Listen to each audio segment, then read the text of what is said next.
A lieutenant at Lake Correctional Institution, Florida, was arrested for perjury and making a false statement.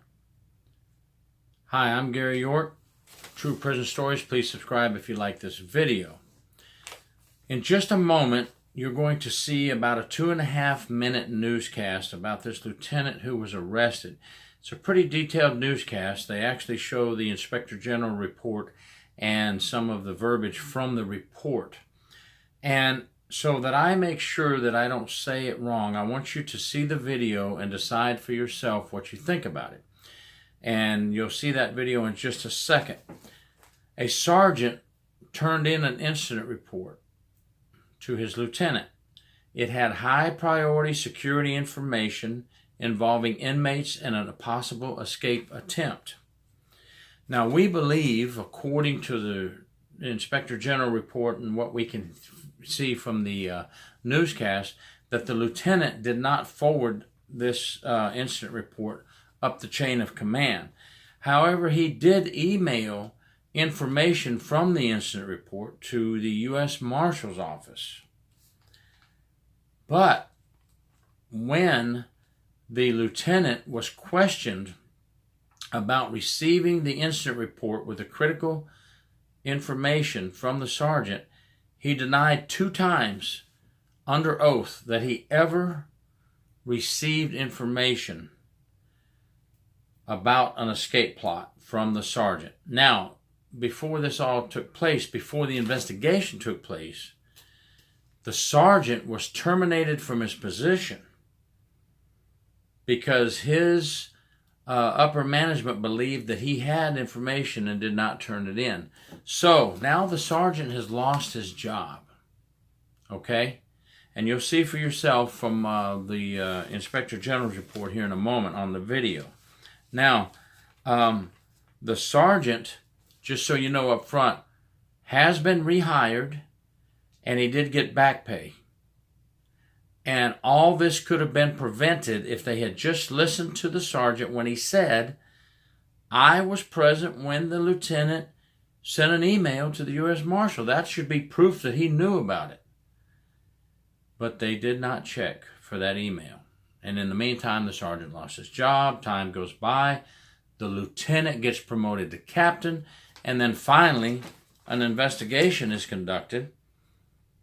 And the captain, now captain, who was lieutenant at the time of the incident, resigns while under investigation. Okay? And I'm going to leave it at that. I just wanted to give you kind of a brief opening. Watch this 2.5-minute video. It's got the Inspector General report in it. July 8th, I believe, 2019. I'm going to get that date confirmed, is the date of the trial for the once lieutenant and then captain. And I'm going to go to that trial in Orlando if he decides to continue to take it to trial. And I want to see what happens. And I'm going to do another video after the trial. I'll take notes at the trial, and I'll do another video on what happened at that trial. Remember, everybody's innocent until proven guilty, but the agency has taken back the sergeant, given him back pay. Here's the video, and I'll talk to you at the end about some feelings and thoughts I have about trusting each other and backing each other up. Thank you. Officer told him about an inmate escape plot. Investigative reporter Darlene Jones has been digging into this story for a few weeks now. She joins us live. Darlene, investigators say the officer lied about what he knew when he was questioned. That's right, Greg. The Inspector General did not sugarcoat the details of this investigation. Tonight, we are still trying to find out the motivation behind why the supervisor allegedly denied this officer told him about this inmate escape plot. But this is the same prison in Claremont where an inmate escaped and caused a frantic manhunt earlier this year. This was the scene outside of Lake Correctional Institution when an aggravated burglary suspect escaped in May. And now, this 2-page arrest affidavit provides details of a possible escape plot by other inmates just 5 months earlier. It was 1 year ago this month when a Lake County correctional surgeon said he tried to alert a lieutenant about the plot planned by inmates at the prison in Claremont. It wasn't until this month when a Department of Corrections Inspector General interviewed that sergeant. He told investigators he he sent an email to Lieutenant Sean Boltema that he received information concerning a possible escape, the officer even completing an incident report outlining details. The lieutenant telling his superiors, "At no time did I receive an incident report." A month later, that lieutenant was interviewed by investigators under oath as a potential witness in a case against that sergeant. According to this internal investigation, he said twice the sergeant never provided information about an escape plot.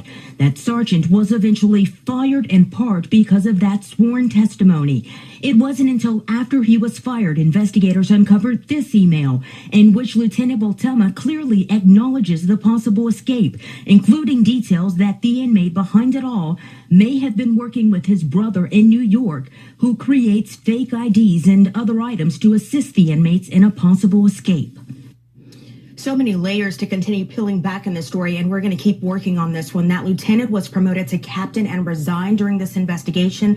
The sergeant, though, got his job back, we're told, with several $1,000s in back pay, and is now planning a lawsuit. The DLC telling us in a statement, "The actions of the officer do not reflect our department's values or represent the thousands of upstanding officers we employ across this state." All right, everyone, you've seen the video, so you can decide for yourself what you think about this. But let me just give a couple of thoughts here. We'll see what happens at the trial in July, and we will also see if he does end up taking the trial or takes a plea deal before the trial. But no matter what, we have to trust each other. And if you're an officer or a sergeant turning in an incident report to your lieutenant or your captain or higher up, we must be able to trust our supervisors to do the right thing. Now, I'm going to tell you something. Most of you know I did 28 years in corrections, and there was people that I did not like during that 28 years. But that doesn't make any difference.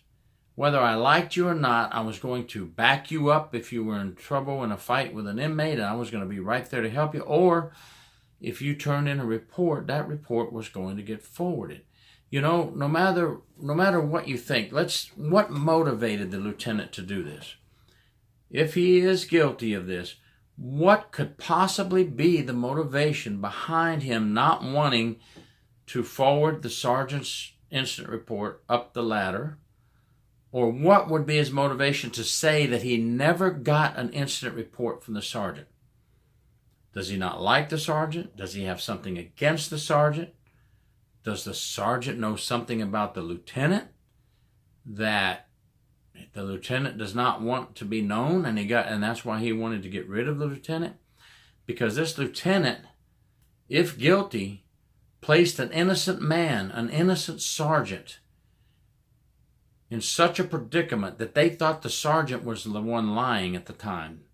Thank goodness for that email, because it was finally recovered, as you saw in the video, and that was the one and only thing that helped that sergeant to prove that he was telling the truth, that he reported this incident with an inmate involved with his brother in New York who was making fake IDs and working on an escape plot with his brother. So, thank the Lord, thank goodness this honest sergeant did not go down the tubes, and thank goodness he's a fighter. You heard at the end of the video, he's going to get a lawsuit against the agency. Well, I'm only guessing what could the lawsuit be. Well, he could personally sue the lieutenant for putting him through what he did, losing his job. And he could also go after the agency, possibly, because the agency, he told them at the beginning, just check the email, and none of this would have had to have been drawn out into this long, big investigative incident.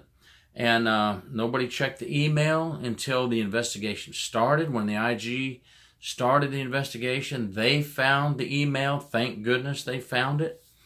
So, he's going to, according to the video we just saw, the news video, they said that the sergeant told them, with an interview with them, that he was going to file a lawsuit. So thank goodness that an honest, innocent man was not flushed down the toilet by a lieutenant who's either jealous, hateful, possibly untruthful. He was arrested for false statement and perjury. So, you know, we'll use the word untruthful. It's a lot nicer word.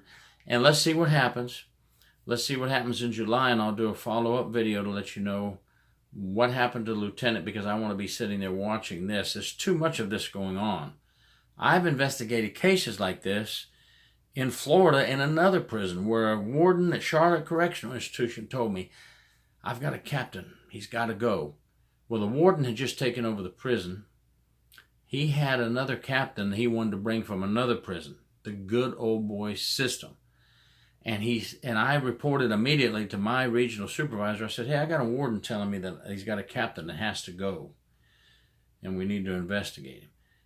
And long story short on that one, that captain did nothing wrong and nothing happened to him. He just wanted to bring in his good old boy captain so he could do things underhanded. And in the long term, the warden who told me that he wanted this captain to go ended up being the one to go. They got fired, terminated, because of some wrongful doing. So we have got to stop this good old boy, I don't like you, I hate you business. We are brothers and sisters in corrections, and we must work together. That's corruption. That's corruption. Corruption comes in many forms. And if you're a supervisor and you can't be truthful, get the heck out of that seat and get the heck out of corrections. Because we have many honest, hard-working correctional officers that come to work every day and put their life on the line. They don't need their supervisors making false allegations against them. This poor sergeant was terminated. Thank goodness, thanks the agency for bringing him back and doing the right thing and giving him back pay. Not doing the right thing up front, but in the end, doing the right thing. I'll give you an updated report after July 8th when we go to the trial of this former captain. True Prison Stories, Gary York, please subscribe.